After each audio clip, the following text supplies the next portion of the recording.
All right, hey. Hey. The lighting here is actually really good.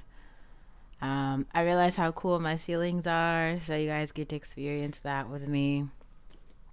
Recording in the daytime basically never happens for me, but we're doing it. So this is my notebook.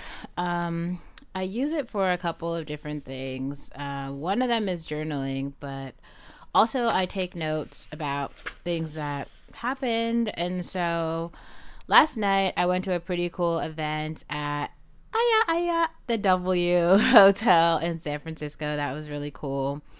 So the W every year I have notes if you can kind of see, and I'm just like literally reading from these notes. So the W every year they have an event that they host, and in this event, they try to put together content that would be useful for the community given the priorities of the community at this time. So I think in 2019 they did a women in tech sort of event, and now this year they did a what she said a women in music panel. So at the event, obviously there were quite a lot of women, and the panel was put on by a group. I feel like it's called Fem Fem House. And so there were a couple of different women who are all like performers and a part of this like Fem House group. Um, and they kind of they told their stories around how they got into music, some of the struggles that they have overcome, and general advice that they'd give to other women. I really like that. I'm going to actually start with the advice because I just thought it was like super useful, and I resonated with a lot of it. So, one of the women said, you can do anything that you want to do. That was her advice to her younger self. Another woman said, fuck what everyone else says. Another woman said, don't give a fuck. And the last woman said, treating yourself like a precious object will make you stronger. So I just want to, I want to start with that, right? Because like one thing I really appreciated about last night's event was the fact that there wasn't any sugarcoating, and no one made the process sound easy. Everyone talked about their journey into music as kind of like hard and filled with doubt, and they talked about, I feel like what I could term as like times in the training session. What I mean by that is like, let's say you have an interest in something, whatever it is, I don't know, whatever it is, and you want to become good at it. In order to become good at it, like you're going to have to go for a while. Like you're going to have to try and fail at that thing for like a bit of time. It's not going to happen overnight. Like overnight, you're not going to just like become good at the thing. It's going to take some time, and I do think that that's hard for some people to understand. I think some people are just they have this impression that like shit is just going to like work out. Like everyone is just going to like love me like the first day that I try, and that's how it's going to be. And it's like never like that. It's always like this up and down and like hard path to like becoming good at something. And I don't know why we haven't like normalized that. Like, why do we think that everything just like comes easy? I don't understand. That's weird to me. I don't know. I don't feel that way, but I do feel like other people feel that way. Anyway, I'm going to tell these stories in kind of like a short form from the notes that I took, in hopes that you kind of get an idea of what happened last night. So, there's a woman, we're going to call her LP. She was a piano or okay. So when growing up, she knew that she liked music, and so her mom got her a piano teacher, and she kept that piano teacher from like kindergarten all the way through 12th grade. And then she went to UC Berkeley and studied jazz piano performance. Now, I feel like I've talked enough in other videos about this like process of getting from kindergarten to college, and how to mitigate struggles being maybe low income or a marginalized person. I also feel like there's a lot of other people who are talking about that.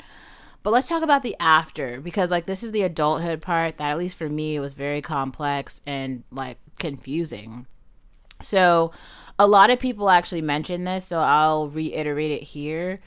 Playing in local bars is like kind of like the first step in terms of like getting yourself known as a musician, because you'll meet other musicians, other people in the community will start to know you, and it's like kind of the path of least resistance, and it's kind of like the well-known trotted path when you're just getting started. So that's what she did. She graduates from college, and then she just starts playing in a local art bar in SF. So after playing around the community, one of the DJs from the band Daft Punk invites her to join this like all female production band in LA. And then she like basically ends up, she didn't want to do it because she didn't know anything about sound design. She was like a pianist, right? And so he was like, no, everyone who's joined this band actually is like classically trained in music, so I think you'll do really well. And so she ends up doing it, and she learns a bit more about like sound design in Ableton. And later on in the talk, she talks a bit about how she really buckled down on learning Ableton. So she read it's a book that's online, the Ableton manual. So it's like Ableton Live is this software program. So she took the manual, and she read the manual. It's 600 pages. So she read it back to back, and she took notes, and then she was like teaching classes, and teaching people how to use Ableton, and that made her an expert in Ableton. So now she's like the instruction director with FemHouse, but she knows so much about the software, and there's like other parts to her story there. But okay, so then there's this other woman, Minnie Bear. I think I'm actually confusing these stories. The other woman has a similar story where she studied classical voice in college, and then she took some audio engineering classes. She ended up working in the Apple store after college, and then she became like Logic Pro certified. She's actually the one who read the manual back to back. Okay, so then there's another woman. And these are two women who work together, and they have a sunglasses company.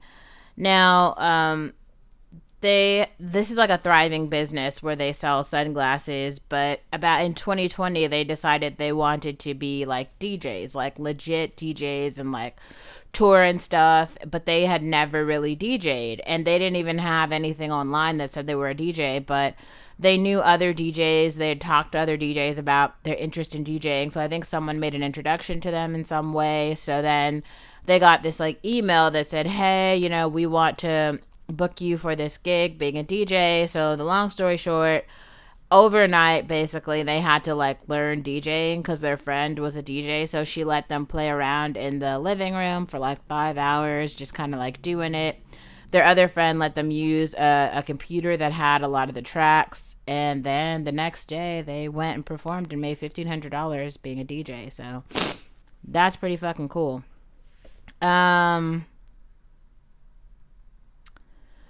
There were some other themes that came out of this talk that I thought were very interesting. So a lot of people, pretty much everyone on the panel, there were 2 white women, 2 black women, and then a black female,